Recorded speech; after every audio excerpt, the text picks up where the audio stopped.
This is Doc Harmony here, the real Doc Harmony, and I am here with such a special guest today, Dr. Walt Cross. And I'm going to give a little bit of an update about him because he is just, we are so honored and impressed to have him with us today. He is a faith-based educator, lifestyle educator, and natural health advocate. He is in the Smoky Mountains of Eastern Tennessee. He also leads the Mustard Seed Health Food Store. And this is more than a health food store, isn't it, Walt? It is a ministry dedicated to preventive root cause health by combining natural healing, nutrition, and spiritual wellness. And just a little backup, I want all of our listeners to know what we're up to. We are creating that grassroots movement online. We're doing this old school, aren't we? And we're using technology to get us there. We're going back to talking to each other, aren't we? So anyways, Walt, I would love for you to just talk to us. My first question for you today is walking us through that moment that you first realized faith and wellness truly intersected. And what did that look like at the Mustard Seed, which we mostly, I was just thinking, oh, this is a health food store, fantastic, they're great customers. But I am so explosive about how much more you all are about. So I'm going to turn this over to you so you can share. I worked in regular health care for 20 years, got real sick. My gastroenterologist, GI doc told me, he says, Walt, you're going to die. And that's when you look for somebody else.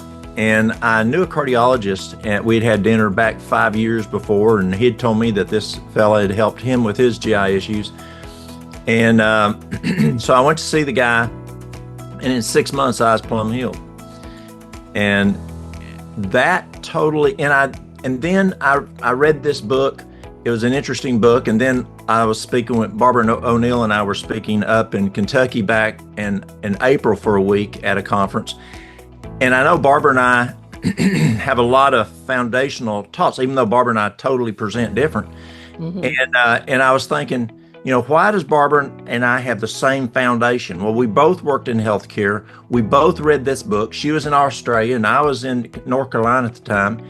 And as I compared what that book said versus what I was doing at work, and then where they told me at work I was going to die, and then this guy does natural stuff that you and I do now, and in 6 months I was totally healed.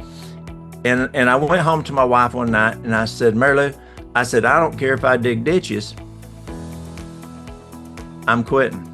I said, what I'm doing is legal, but it's not ethical. My daddy told me, I grew up on a farm, and he said, Walter, I don't care what you do. You can dig ditches if you want to, but it's got to be legal. It's got to be ethical. You got to put enough money on put food on the table and put a roof on your family. But whatever you do, it's your choice. And I changed careers, and I went to lifestyle health because it works. It gets to root cause. And I went into healthcare because I wanted people to get better. And I got caught up, as so many people do in healthcare, in the game. And God just kind of shook me a little bit there and said, this ain't right. And so I changed and went to lifestyle health. I went to Virginia, was director of a clinic up there that we specialized in reversing diabetes and cardiovascular disease. And even in that, I went home and I told Mary Lou, I said, I have to leave. I said, I'm not home with the kids because I worked so much. So I'm thinking, what can I do? And so I came back to East Tennessee, where I'm from, in the mountains of Appalachia. Now, this is what's interesting. I had no idea how to make money at a health food store because I'm used to intermediaries. I can make all kinds of money in healthcare through intermediaries, but I didn't know how to do it and just trusting people to come in and pay me cash. Today, you and I, that's easy, but I didn't understand back then because I worked in healthcare for 20 years, insurance reimbursed. I said, okay, God, if you want me to go into this area, then you're going to have to be my CFO because I don't know what I am doing. You be my CFO, and I'll just do what you tell me to do. And God's taking care of us. In just just over a month now, it'll be 22 years that we came back to East Tennessee. We acquired the mustard seed, which is the faith of the mustard seed.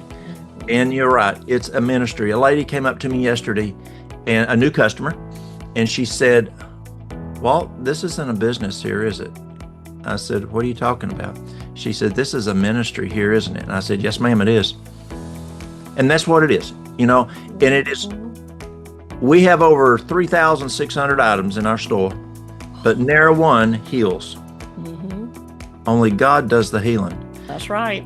And just like we sit down and ask him to bless our food, we ask him to bless what we do in health, and it's God that does the healing. It's a way by which we can point people to him, and that's what we do.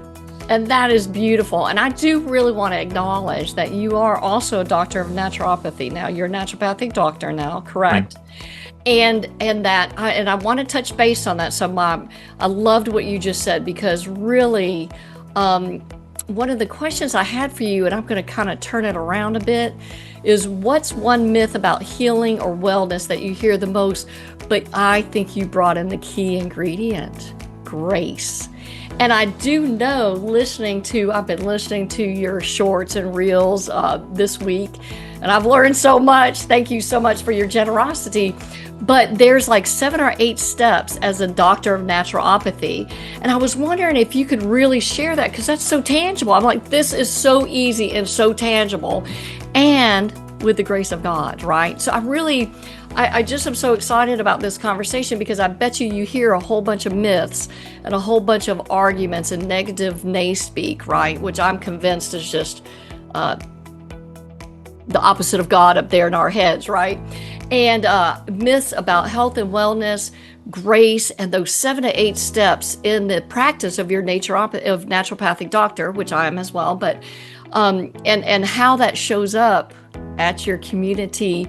And I want everybody to recognize that Dr. Walt also travels the world speaking about this practical health practices, so that you can take ownership of your health and your well-being, and the healing occurs when we open up our hearts. Would you like to elaborate on that for me? Well, I used to teach 8 basic laws, but I just added a 9th one in. I think it's very important. And I found it in Proverbs 17:22. And that is, a merry heart doeth good like a medicine.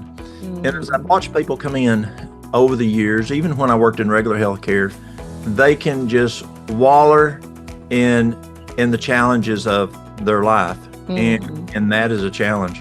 And so they don't, just because of wallowing in it, they don't get better because of mental.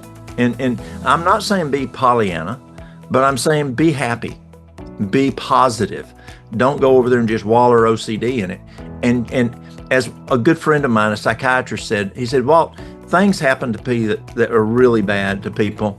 And modern psychology and psychiatry says, oh, you got to go back and work on that and make everybody admit and whatever. No, admit that was terrible, awful. But let's look to the future. Let's look towards Christ. Let's look towards heaven. Let's look to the positive things, because you can't do a thing to fix what happened in the past. It's done. It's over. And getting that person to admit it, and they probably aren't, because they destroyed their family. And you know what I'm talking about. Let's just go on, and through Christ, we can go and make something. And so being happy is important. Another one, the most important, is trusting God.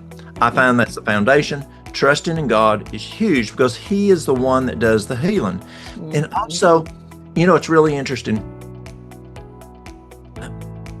It depends on where I go. Now, here in the Bible Belt, it's a little easier for folks to understand. My daughter and son-in-law went down to Atlanta, Atlanta's maybe a 3.5 hour drive from here, to buy a car. Now, the price was real good. The car looked real good. And they went down there, and it looked good. The price looked good. And normally it would have just snatched it right up. But they decided to pray on it. And they prayed on it, and it was like, that just ain't right. And they did not know why. The price was good. The car looked perfect. No problem, But both of them, it was like, no, this is not it. And so they told the person, no, thank you. We appreciate it. And they drove all the way back home. I mean, the transmission could have quit the next day. We don't know. But that is how I encourage people I deal at least 50% now with cancer, people coming in with cancer issues, especially post-COVID. It's huge. And people, I have a whole 4 pages of stuff there's things they can do, and they say, well, what do I do? I don't know. I don't know the chemistry. I don't know their financial ability, but God does. And so I encourage them to read it and just pray on it. And whatever God gives them peace, that's what they do. Now, if they don't have peace at any of that, just go on, keep looking. Because if you trust God, if you pray and ask him, he will give you peace at what to do. Well, don't do that just for buying a car. Do it for your health also. And because he's the one that does the healing. And the other very important thing, and I was just talking with my staff just a moment ago, I used to have over 100 Jewish patients at any time when I worked in regular healthcare. I was down in West Palm Beach, and they don't believe in going to heaven. They don't believe in that. And so when they die, they believe that's over, it's done. But it is so huge that we have that blessed hope. And so we do have hope, even if, and you know what one of the big questions is why? Why did this happen? Why did I get cancer? Why did I get rheumatoid arthritis? Why? And my 4-year-old grandson taught me the answer to that one time. As I was listening to Mary Lou talk to him on the FaceTime she does every night, she told him something. He goes, "But why?" And I was listening, and she explains it again. And he goes, "But why?" And so she tries again. You're a grandma probably, and you've been a parent. And finally, it comes to where you say, "Aiden, when you get bigger, you'll understand."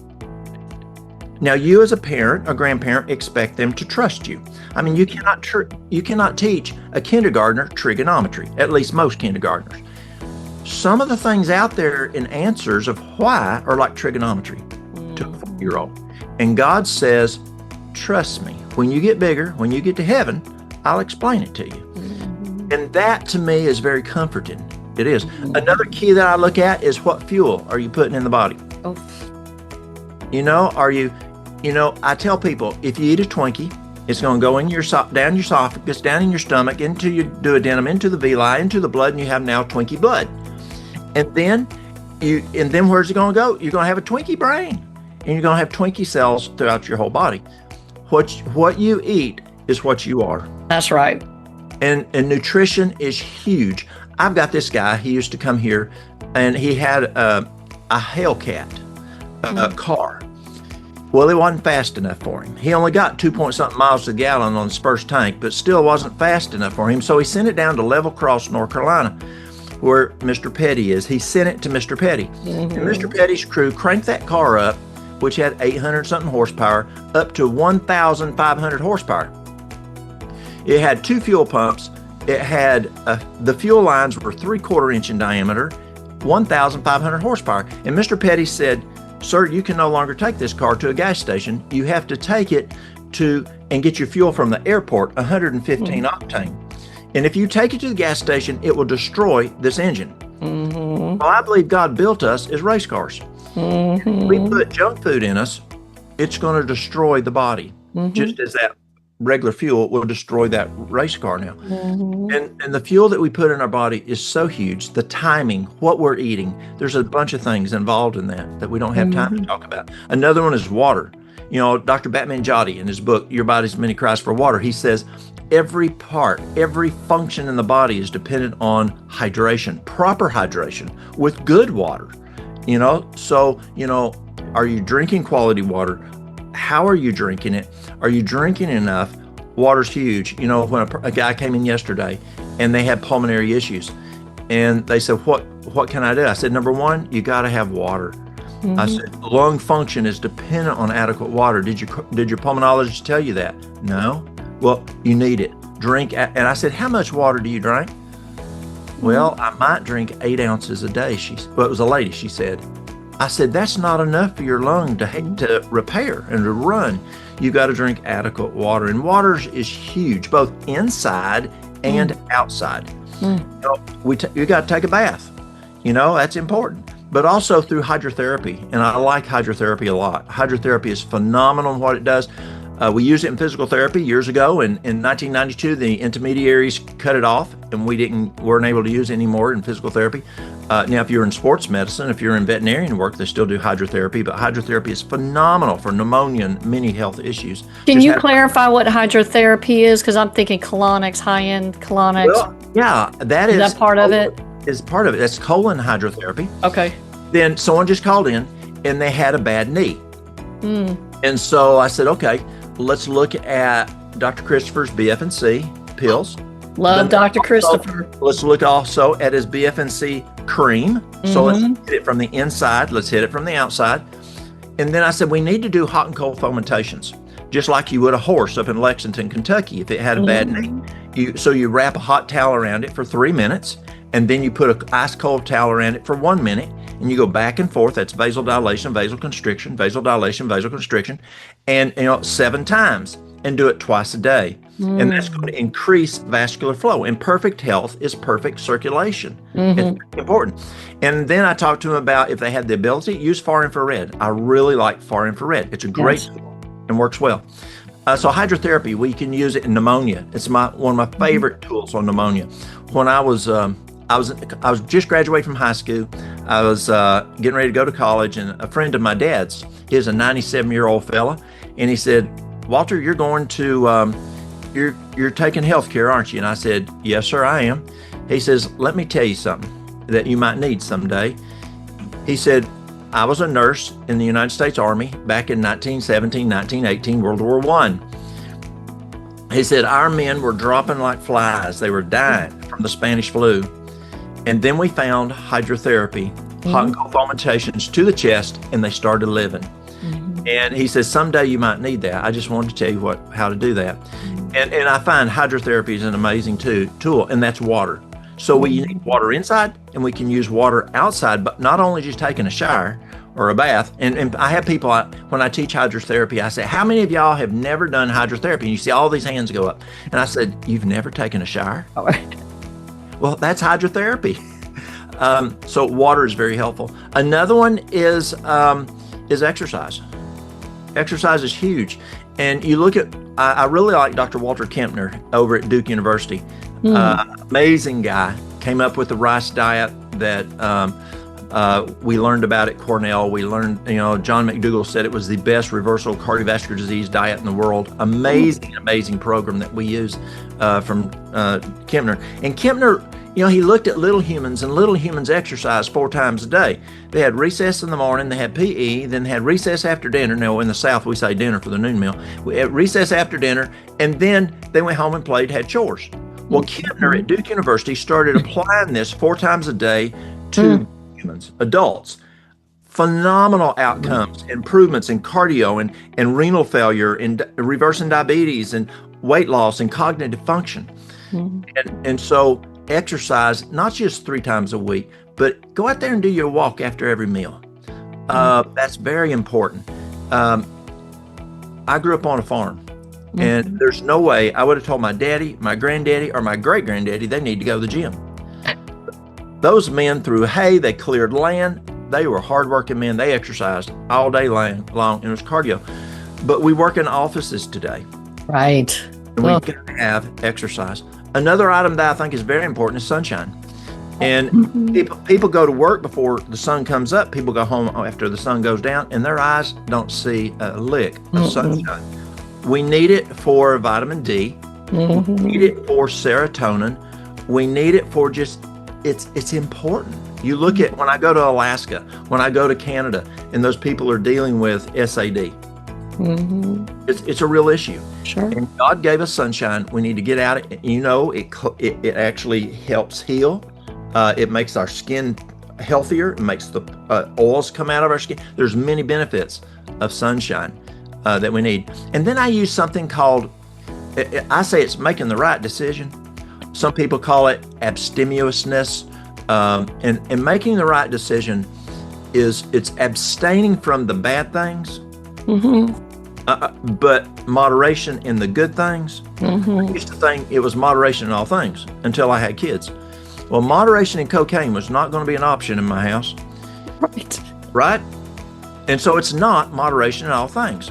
It's moderation in the good stuff. Total abstinence in the bad stuff. And I used to think it was just making the right decisions about drinking and smoking and doing illicit drugs. But it's so much more. It's what you're watching on TV, what you're reading, what you're listening to in music. I was at the gas station not long ago, and there's a Jeep comes up, and these boys were riding in it, and it had this music. It was just terrible awful music, and it was rap stuff, and they were saying do not pay attention to police, do not listen to the police, do not, and it was just bang, bang, bang, brainwashing these boys, don't listen to law enforcement. Right. Well, I'm a fire chief also. I work with law enforcement every day. Now, am I saying law enforcement is perfect? No, we're not perfect people. But I tell you, there's a need for law enforcement. And telling these kids not to pay any attention to you know, do what they say is plumb wrong. Pay attention to the music you listen to or what your children or grandchildren listen to. You can control that. The other is gossip. You know, if there's gossip, you got two choices. You can go in there and help change it, or you can say, you know, I got something I need to do. I'll see you later. And leave. You don't need that stuff. There's a lot of things that we look at that just making the right decision is important. Another one is pure air. Now, we're very blessed in East Tennessee. We've got air. And when I fly and go speak in LA or places, it's terrible. Oh, it's horrible. Yes. And so I believe that we should live at places that have pure air.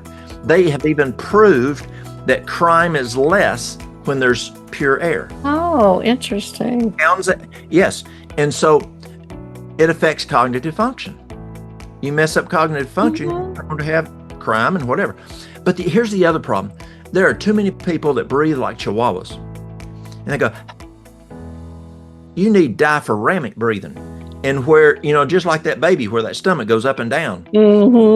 Important, because even though we have even diaphragmatic breathing, you know, we don't even exhale all of the stuff. You don't have 100% exhalation when you even breathe properly. But when you breathe like a chihuahua, you are barely breathing in any good air and letting out hardly any of the bad air. You need diaphragmatic breathing. And I believe that's important.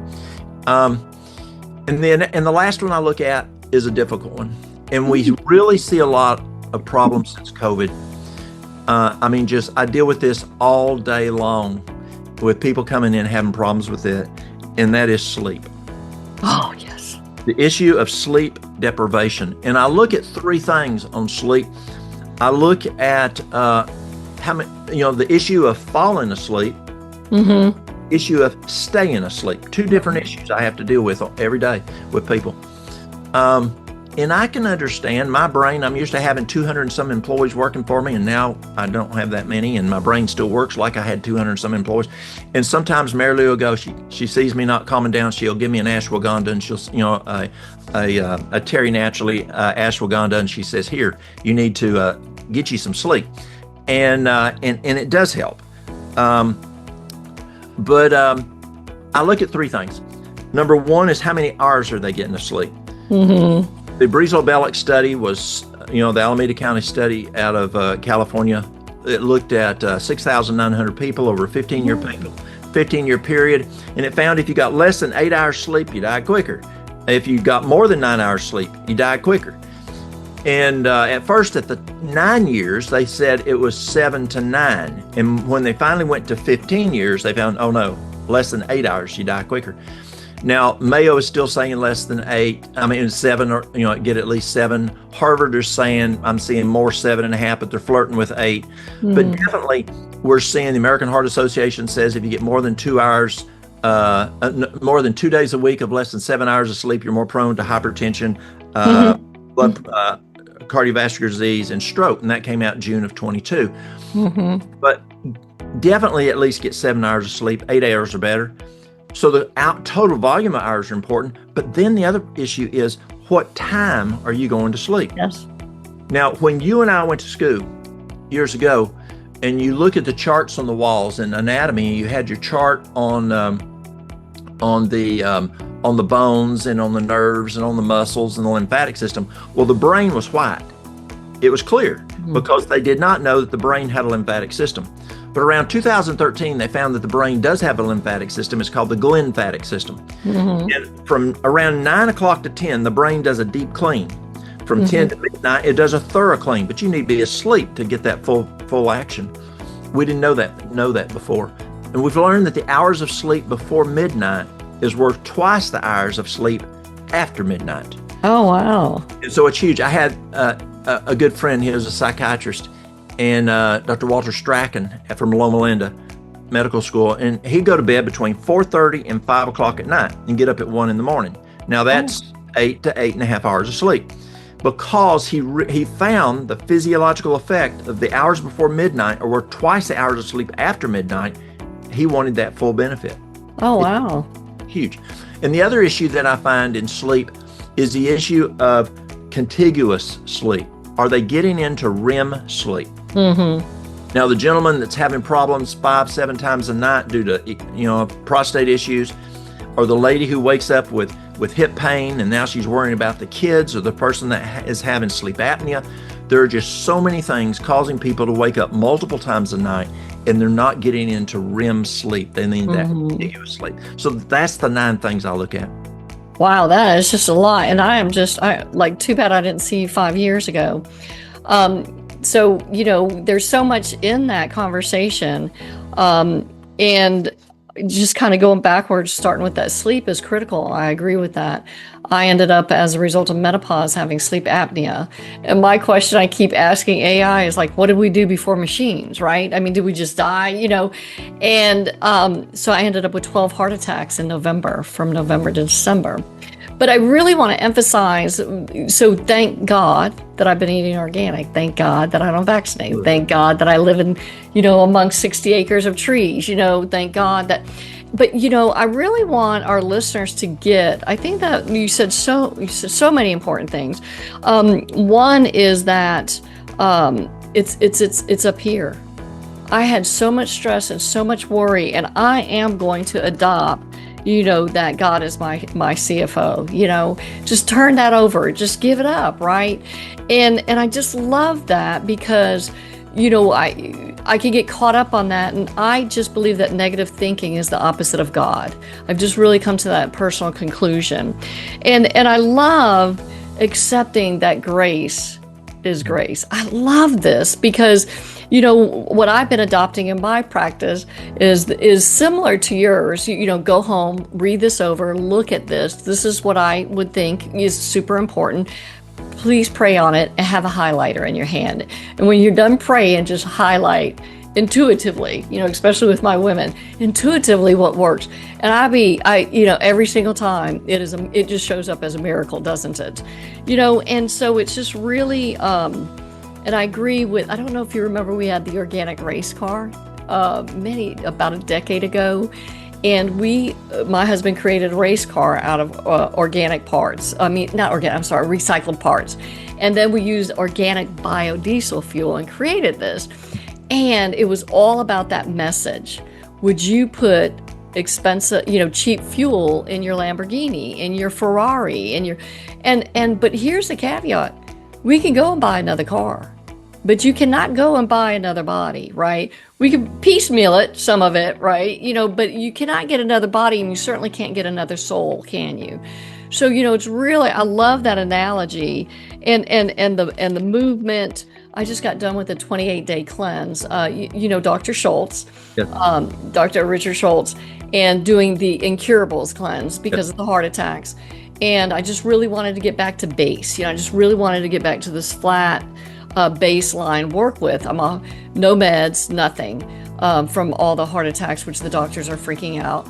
And I just, that addiction to food, is that like the most powerful thing that you can see? It is so addictive just to eat, right? It doesn't even matter what you eat, you just to eat, right? And I found myself going, I want to eat because I'm bored, or I want to eat because I don't want to work, or procrastinate. All this emotion showing up, and then just turning that over, right? And just saying, okay, God, I am committed to this 28 healing day process. And every time I drank that, I think on one of your videos, you said chaparral, we have the wonderful strawberries that taste so yummy. Thank you, God. And the chaparral that's not so yummy now, is it? So anyone who's done Richard Schultz's cleanses or any of his herbs knows that it's not the tastiest now, is it? But every time I would just say, thank you, God, for this healing. Thank you, God, for this healing. And it was just so powerful. And I just really want to support all of our listeners to going, this isn't just Dr. Walt. This is really basics. This is going back to why we're still here thousands upon thousands of years later, because we're going back to Mother Earth. And I'll never forget, when I first moved out to the country, my husband was a farmer, so I'm very blessed. I grew up a city girl, so I had a lot to learn, but I was really committed. And the farmers were like, "Oh, organic, that's satanic." And I'm like, I was so confused. But that's how brainwashing Monsanto, right? These powerful entities. And it really took a little education going, God made the apple, Monsanto made the chemicals. So I'm not, let's just take away the word organic and let's just go with God made this. And then they were like, ding, ding, ding, ding, right? And so it's just really going back to the basics. But the sleep is so critical. I find myself wanting to be asleep by 9 and getting up at 6. I'm still needing 9 hours because on top of the heart issues, which I do believe came from negative thinking, and it certainly didn't come from food and diet and organic, all that, but sleep apnea. And the other thing that we really didn't address here, which I'm just a huge advocate of now, is I was menopause for 6 years before I did bioidenticals. I was just desperate.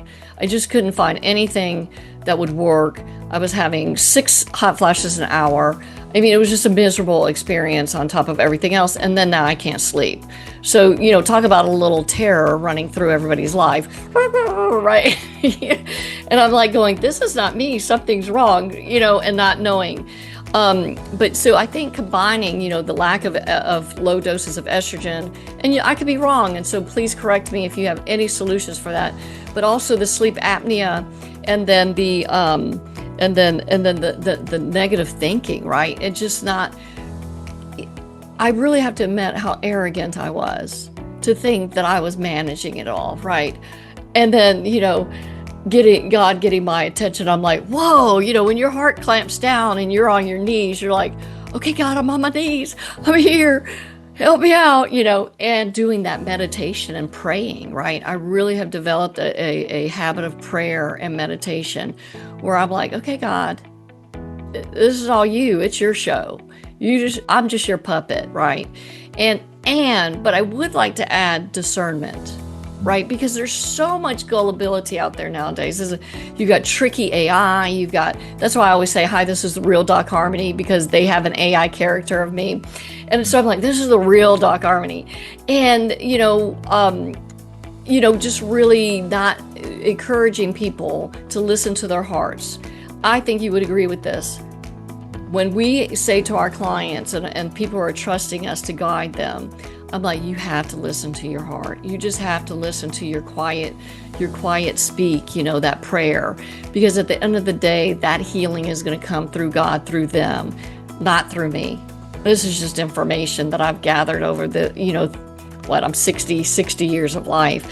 So, but anything, I think that it's so powerful, this message, and I'm so glad we're on the same wavelength, and there's other people out there sharing and witnessing. Anything else that you would like to share and add to this wonderful message that we can share with all of our listeners? Yeah, absolutely. As we listen to, when you pray on something, when I'm talking to you, then I got to listen to hear you talk back to me. And the same thing with God. And God will talk through the Holy Spirit and let us know. And I believe if we listen, the Holy Spirit will have that feeling of peace on what we need to do. The other is when we look at, people, as I work with people, and they'll come in and they have diabetes or cardiovascular disease or whatever, they're smoking, or the lady who came in yesterday with emphysema, and I didn't have to ask her, but I did ask her. I could tell she still smoked. And I said, do you still smoke? And she said, yes. I said, do you have a hankering? You know what a hankering is, a desire for it. Yep. Do you have a hankering to quit smoking? She says, nope. Oh. And I said, I used to think I have to convince this person or I'm not doing my job. Well, God does not make us make decisions. He didn't make Adam make a decision. He didn't make Eve make a decision. He didn't make Cain, or all through history. He allows us to make our own decisions. He gives us information through the Bible and through experience to make decisions, but he doesn't force us to do things. And so I could not force this lady to quit smoking. And so we have to realize that person has a choice. But sometimes those people go, this is my body, I can do whatever I want to. Well, 1 Corinthians 6 and 1 Corinthians 3 says no. Christ bought our body, and we're just caretakers. It's God's body now, and we're just a caretaker doing what He wants us to do. And so I think that's important as we look at making those decisions in life, is that, am I making the decision for what I want to do, for what my tongue wants, for whatever, as you talk about the issue of appetite, or is it what God wants me to do? It's very clear. 1 Corinthians 10:31 says, whatever you do all to the glory of God. But before it, He gave us a little preamp there. He said, whether for you eat or drink or whatever you do all to the glory of God. Yes. Oh, yes. What a great reminder. He loves us. It's like in the commandments. One of them, He says, remember this one. You're going to forget it. It's the only one that says remember, because people were going to forget it. So remember. And so here He says, take a look at this, whatever you eat or drink, do all to the glory of God. And so we have responsibilities there. But as we look at appetite, I look again, let's go back to history. Eve had a problem of appetite and wanting to be, eat and be. Adam, it was more he loved his wife more than he loved God, and he committed suicide basically. But as you look at Esau, there's a diet issue, there's an appetite issue. You look at Daniel, Shadrach, Meshach, and Abednego. There was an appetite issue. They overcame. We look at Christ in the wilderness. There was an appetite issue. Satan offered him to turn a rock into bread. Well, I have found a new muscle that they did not teach back in the early 80s when I went to school and took anatomy and physiology. It's called the no muscle. It's in the brain. And every time you say no, it gets stronger. Right. And every time you say no to appetite, it really gets strong. And every day that you fast, you're saying no to appetite. And I personally believe if we can say no to appetite, we can say no about anything else. It's huge. It's huge. I agree. And I love that we are stewards of our body, right? Oh. This is a temple that was blessed to us, and we are here to take care of it. Not just our bodies, but the wonderful, amazing earth that we have, and I'm sure we could talk for hours about the destruction of that with all the chemicals, and we won't today, but it's so important to remember that. I am going to just print that quote out, because that should really be any good naturopath's theme, remembering Corinthians, eat or drink to the glory of God, right? And I would like to close with, I know we've just had such a fantastic time today, didn't Charlie Kirk remind us about, giving up our addictions to the glory of God? Because I will have to say that my younger years, I had a lot of issues, and it was, and I would just pray, and I'd be like, I'm sick and tired, I'm sick and tired, I'm sick and tired. And then one day I would just wake up. That was not me. That was not my human flesh. And people ask me all the time, they're like, can you talk to my husband? Can you talk to my child? If you did it. And I'm like, you just have to pray, sister. I don't know what to tell you, because one day I woke up and I'm like, I don't even have a desire. Like, is that an amazing mirror? I just feel so honored and so blessed to just be able to receive that grace, And then sometimes, I'm like, how can I be so negative when I look at these miracles in my life? Like, how many people with addictive alcoholic personalities get such a blessing? They just wake up and they're like, oh, wow, that's stupid. I don't think I'm ever going to do that again. And what a blessing, and it is just really in those really super quiet moments of turning that appetite over and going, I can't do this anymore, Lord. You just got to manage this one for me, because, and what a blessing, So I just thank you so much, and I know your time is so valuable, and I'm just so grateful, and I just can't wait. I'm just going to stop up there on my way one day when I'm driving up that way and just come give you a big hug and just thank you for everything that you do. And everybody, I want to make sure we announce Dr. Walt. He's at the Mustard Seed, and that is at 331, I'm looking at my notes, Cosby Highway, Newport, Tennessee, and that is 423-623-4091. And if anyone is so inspired, please go today, go tomorrow. Don't wait another day. Every day that you build upon your health to the glory of God, my God, the rewards, it's just amazing. It's such a blessing, right? And they are on Facebook. The Instagram is just chock full. Just listen to his Instagram. It will change your life. You will learn so much in just those little short minutes, So an investment in your time is just a commitment to God, saying, hey, I respect you. Thank you for this wonderful, amazing gift that you've given me. Anything you would like to say, Dr. Walt, and close us on out? You mentioned Charlie. Oh, I had an opportunity to meet Charlie back in March. Charlie, Ben Carson, Peter McCulloch, and I spoke at a conference in Phoenix, Arizona. And it's interesting, Charlie actually was talking on that commandment that talks about remember, and how when we remember to go back and follow that commandment to the word, that it makes a difference in our health. It makes a difference in our whole lives, our family life. And that's what he was actually talking about there. And he was an amazing guy. I mean, kind, extremely knowledgeable. Brilliant. It's so sad to see what's happening today. It is very sad. And I loved watching the memorial, the peace, the prayers, the giving up those negative emotions and just saying, all right, God, you know what we want to do, but we're just going to trust you on this one. So thank you so much for your time. I'm so grateful for you. Everybody, please visit them at the Mustard Seed. I am Doc Harmony, and healthy energy is an amazing life. Thank you all. Ciao. Bye.